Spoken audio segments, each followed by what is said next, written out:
मित्रों प्रणाम। आज का विषय है अवचेतन में स्वतः ही प्रवेश कर जाता है सामाजिक और धार्मिक चरित्र। कृपया चैनल को सब्सक्राइब कर लें और बेल आइकॉन को भी प्रेस कर लें। मित्रों, यदि हम मनुष्य के चरित्र का विश्लेषण करें तो उसका पूरा जीवन विरोधाभासों और मानसिक द्वंद्व का शिकार बना रहता है। वह हमेशा ही इस सोच में पड़ा रहता है कि यह धर्म सत्य है या समाज सत्य है या जीवन की मूल अनुभूतियाँ सत्य हैं। मनुष्य के व्यक्तित्व को 3 भागों में बांटा जा सकता है। पहला उसका प्राकृतिक चरित्र, जो प्रकृति के द्वारा दिया जाता है।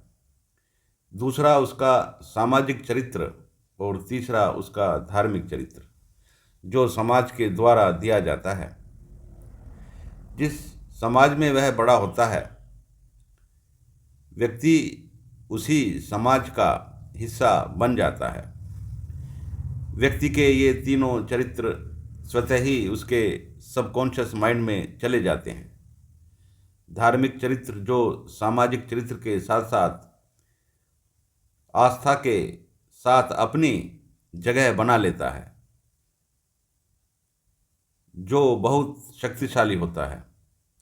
धार्मिक प्रतीक अपना गहरा असर सबकॉन्शियस माइंड में छोड़ते हैं और शक्ति के केंद्र बन जाते हैं, चाहे उनका सच से संबंध हो या न हो, चाहे स्वाभाविकता से संबंध हो या न हो, या किसी प्रकार की विकृतियों से संबंध हो, परंतु उनका प्रभाव बहुत गहरा होता है। मनुष्य का व्यक्तित्व इन्हीं 3 कारकों के कारण बनता है। आस्थाएं बड़ी शक्तिशाली होती हैं, चाहे वे सामाजिक हों चाहे धार्मिक हों। धार्मिक प्रतीक अपनी इमेज सबकॉन्शियस माइंड पर छोड़ते हैं, जो धीरे धीरे बहुत शक्तिशाली हो जाते हैं, जिनको मिटाना असंभव ही होता है। और उनसे जुड़ी हुई सभी भावनाएं जो समाज से मिलती हैं, बहुत अधिक प्रभावी हो जाती हैं। जो व्यक्ति जिस धर्म में जन्म लेता है, वह उसी को सच मानने लगता है और उसी का अनुसरण करने लगता है।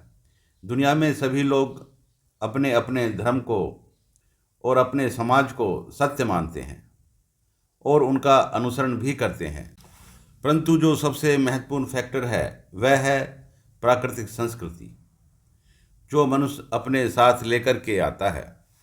प्राकृतिक संस्कृति, सामाजिक संस्कृति और धार्मिक संस्कृति में एक प्रकार से संघर्ष छिड़ा रहता है, क्योंकि सामाजिक और धार्मिक संस्कृतियां जरूरी नहीं कि वे व्यक्ति की प्राकृतिक संस्कृति के अनुकूल हों।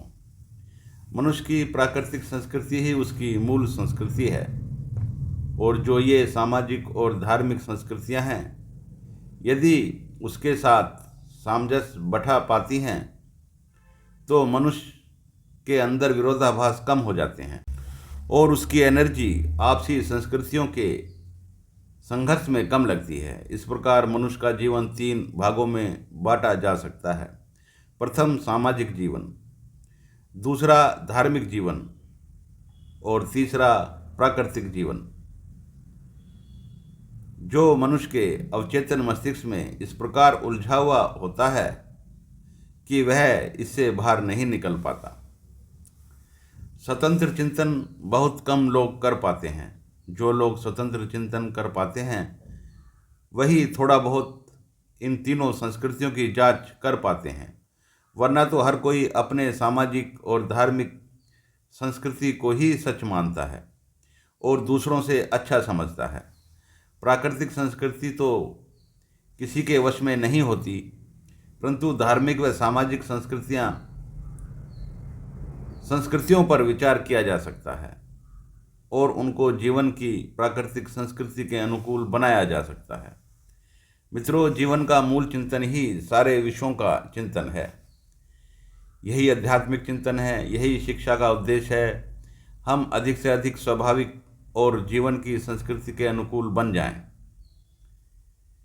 इसमें कितनी सफलता मिलती है यह तो व्यक्ति व्यक्ति पर निर्भर करता है। मनुष्य तो जीवन की मूल संस्कृति को लेकर के ही पैदा होता है। उसका संघर्ष तो सामाजिक और धार्मिक संस्कृतियों से है, जो सबकॉन्शियस माइंड में हमेशा रहती हैं और बहुत शक्तिशाली होती हैं। इतनी शक्तिशाली हो जाती हैं कि जीवन की मूल संस्कृति को भी प्रभावित करती हैं तथा उस संस्कृति पर भी प्रश्न चिन्ह लगा देती हैं, जिससे मनुष्य विरोधाभासों का शिकार हो जाता है और कभी न खत्म होने वाले संघर्ष में पड़ जाता है। जीवन भर एक विशेष प्रकार की बेचैनी और उलझन में पड़ा रहता है। धन्यवाद।